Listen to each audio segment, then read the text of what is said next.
ফের বেআব্রু রাজ্যের স্বাস্থ্যকর্মীদের নিরাপত্তা। স্বাস্থ্যকর্মীকে ধর্ষণের অভিযোগে গ্রেফতার হন পাঁশকুড়া সুপার স্পেশালিটি হাসপাতালের ফ্যাসিলিটি ম্যানেজার জাহির আব্বাস খান।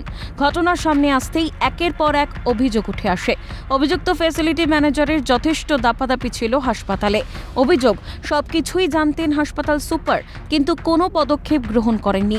হাসপাতাল সুপারের অপসারণ চেয়ে সুপারের রুম ঘেরাও করে বিক্ষোভ হাসপাতালের কর্মীদের।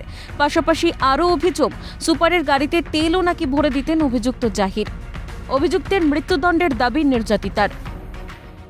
আমাদের সুপার স্যারকে তিনি কি কোনো ব্যবস্থা নিয়েছে ইতিমধ্যে? এখনো কিছু ব্যবস্থা নেননি উনি, দেখছি করছে। সুপারের কাছেও আপনি অভিযোগ জানিয়েছেন? হ্যাঁ, জানিয়েছি। আমার এখানে সুপার চাই না, এই সুপারকে এখান থেকে পোস্টিং অন্য জায়গায় করে দিন। প্রচুর অত্যাচার হয়। হ্যাঁ, আমার 18 মাসের যে 18 মাস কাজ করছি তারও পিএফ টাকাও আমাদের ঢুকে গেছে, টাকাই পাচ্ছি না আমরা। সরকারি হাসপাতালে জাহিরের প্রভাব ছিল স্বীকার করে নেন হাসপাতাল সুপার। পুলিশকে নিরাপত্তা বাড়ানোর আর্জি হাসপাতাল সুপারের। হাসপাতালের সব কর্মী তথা ডাক্তারদের নিরাপত্তার ভার ছিল অভিযুক্তের হাতে। এই হাসপাতালে একাধিক ব্যবসার সঙ্গে যুক্ত ছিলেন জাহির আব্বাস। 4টি অ্যাম্বুলেন্স গাড়ি সবই তার ব্যবসা ছিল বলেও জানা গিয়েছে।